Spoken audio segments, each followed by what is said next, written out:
C'est une parole de Dieu, c'est dans la Bible. Dieu m'aime. Ne laissez pas étouffer ces paroles par vos problèmes, mais faites que vos problèmes soient brûlés, consumés par cette parole qui est esprit et vie, qui est le feu. Parce que la parole de Dieu est comme un feu, nous dit Jérémie, dans Jérémie 23, verset 29. Ma parole n'est-elle pas comme un feu? N'est-elle pas comme un marteau? Même si ces soucis sont comme de la pierre dure, grâce à la parole d'amour, ces soucis et ces problèmes seront transformés en opportunités pour manifester la gloire de Dieu. Les promesses de Dieu sont infaillibles. Il a dit, celui qui croit en moi ferait de grandes choses. Même il en ferait plus grandes choses que celles que je fais. C'est une promesse. Et nous pouvons faire ces grandes choses. Sa présence est permanente. Et sa personne est glorieuse. Et nous allons regarder un peu sa personne pour terminer cette méditation. La personne de Jésus.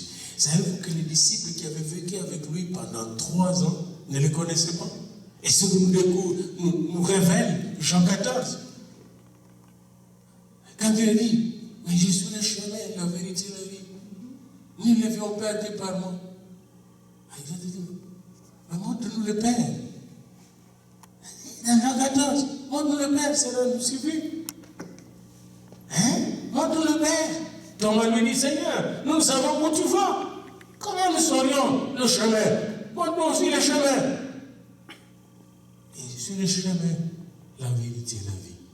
Il est le seul prophète dans toute l'histoire qui est à la fois le chemin, c'est-à-dire la voie qui conduit au ciel, la voie aussi qui conduit au succès, à la paix, au vrai bonheur. Il est la vérité qui libère. Et il est la vie et la vie en abondance. Les seuls. Bouddha n'a jamais dit, je suis le chemin, la vérité et la vie. Jamais. Mon ami Socrate, que j'ai beaucoup étudié en philosophie, il ne m'a jamais dit, je suis le chemin, la vérité et la vie. Alors il n'a pas écrit. Platon n'a jamais dit ça. Il n'a pas osé. Aristote non plus. Leurs tombes sont encore là. Mais le tombeau de Jésus est vide.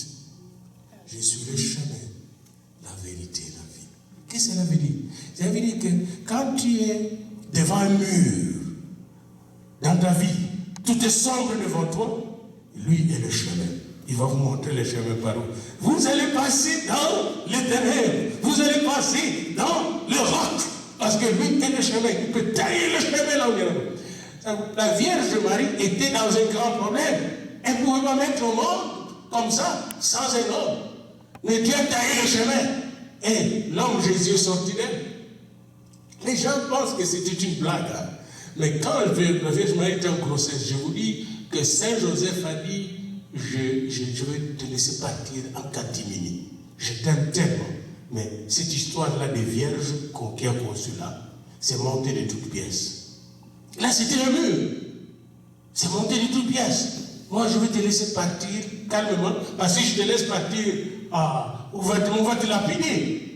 Il était pour être lapidé parce que c'est une prostituée. Mais qu'est-ce que Dieu a fait?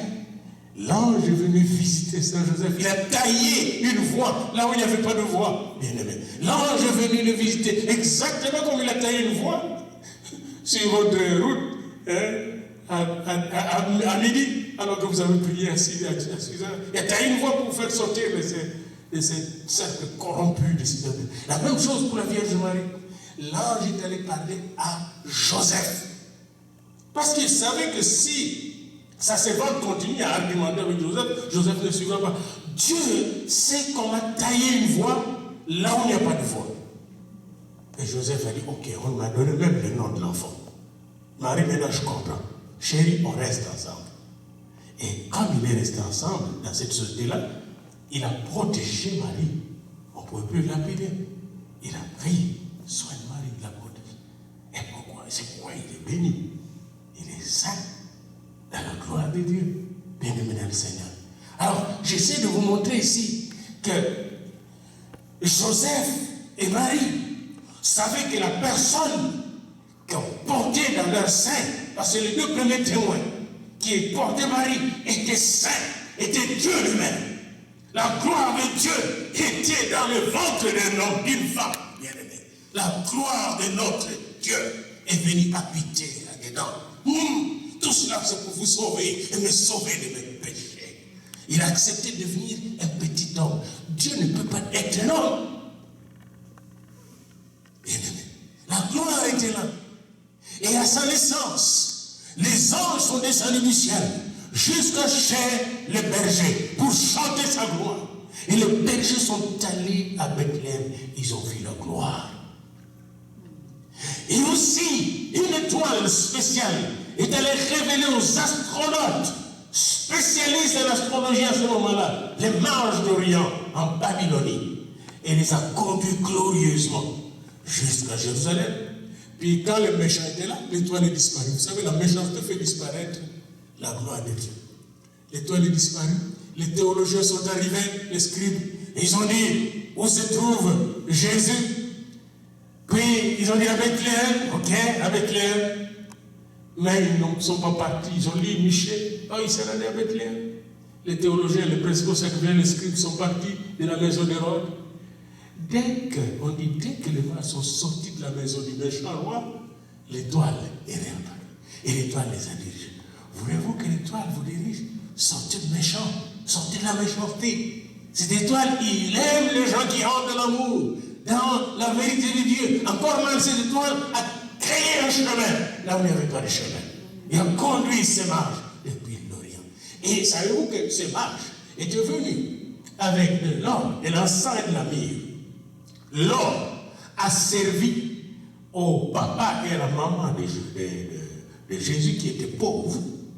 L'or a servi à avoir de l'argent pour déplacer l'enfant de Bethléem à Égypte. Donc encore là, où il n'y avait pas de chemin, il n'y avait pas d'argent, Dieu a créé le chemin. Voyez-vous, quand nous sommes dans sa parole, Jésus-Christ est le chemin, la vérité et la vie. Et il y a beaucoup de témoignages que vous pouvez entendre de Marie et de Joseph. Et je n'ai pas le temps d'aller dans la profondeur là-dessus. Et alors, Philippe voulait savoir ce chemin. Seigneur, montre-nous le Père. On l'a dit, je suis le chemin, la vérité, la vie. Celui qui me suit va au Père. Il n'est pas encore convaincu. Il dit, montre-nous le Père. Et cela nous suffit. Et là, vous allez voir la gloire de sa personne. Ne crois-tu pas que je suis dans le Père et que le Père est en moi? Les paroles que je vous dis ne viennent pas de moi-même. Le Père qui demeure en moi accomplit ses œuvres.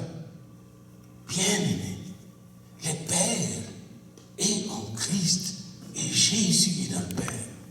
Alors vous pouvez comprendre pourquoi il est dit dans Colossiens 1, 27, Christ en moi, l'espérance de la gloire. La gloire de Dieu habite en Christ. La personne de Yeshua, Jésus, le Fils de Dieu, est une personne divine. Dieu nous a parlé directement par lui-même, par son propre Fils. Et aujourd'hui encore, il veut te parler, me parler directement par lui-même, par la personne de Jésus-Christ. Alléluia. Hébreux 1, 2, il est dit que ces derniers temps, Dieu nous a parlé par lui-même. Alors j'ai essayé de faire un schéma là. Vous voyez dans ce schéma, ici vous voyez Jésus, quand il est venu dans le monde, sa présence était glorieuse dans une étable. Une étable, c'est pour les bêtes, c'est pour les animaux. Mais puisque le Fils de Dieu est entré dans cette étable est devenue, n'est-ce pas, le siège royal, le siège du roi des rois. Les gens sont venus visiter les seigneurs là où il était. Et Bethléem est devenu un point d'attente. Jusqu'à présent, les gens vont dans la cathédrale qui est là, et nous étions là avec mon épouse, ils vont voir un petit trou. Puis jusqu'à nous étions tous à genoux là, pour regarder ces trous où est né Jésus. Les gens quittent le monde, les Japonais, les Indonésiens, et nous, le Congolais, les Canadiens. Nous allons là pour voir là où est né Jésus. La gloire de Dieu est là et attire le monde entier. Toutes les religions se battent pour avoir le contrôle des cieux. Les Palestiniens sont battus pour avoir Bethléem sous leur contrôle. La gloire de Dieu. Bien-aimé, quand il était vivant, Il a démontré plus sa gloire, non seulement en guérissant les malades, en délivrant les gens, mais imaginez-vous dans la chambre haute, il s'est mis à laver les pieds de ses disciples. Savez-vous qu'un chef ne peut pas laver les pieds de ses subalternes dans cette simulation-là? Mais pourquoi il le fait? Pour faire descendre sa gloire sur ces gens. Il dit, vous avez déjà reçu ma parole, vous êtes lavés, mais il reste encore de la poussière. Vous devez être dans ma gloire pleinement. Pierre ne voulait pas qu'on lave les pieds. Il dit, non, si tu ne laves pas, tu ne fais pas laver tes pieds, tu ne seras pas connu. Le Seigneur voulait que toute la gloire qu'il a soit donnée, soit investie sur ceux qui le suivaient. La gloire de Dieu en Jésus-Christ. Jésus-Christ était vraiment la manifestation de la gloire de Dieu. Bien-aimés, lorsque vous allez à la croix, il y avait un soldat, et j'ai eu l'occasion d'aller en Allemagne, puis en passant en Allemagne plusieurs fois, je suis passé par le village d'où est venu ces soldats romains. Ces soldats romains, parce qu'on dit les soldats de toute l'Europe, Rome dominait toute l'Europe, jusqu'en Asie. Eh bien, ces soldats allemands, d'origine allemande, quand il a vu Jésus-Christ en train de mourir, la façon dont il est mort, comment quelqu'un qu'on est en train de tuer, la première chose il dit, Seigneur, Père, pardonne-leur, car ils ne savent pas ce qu'il faut. Hein? On t'avait t'insulter, te tuer, pardonne-leur, car ils ne savent pas ce qu'il faut. Quelle parole glorieuse, quelle claque donnée à l'ennemi.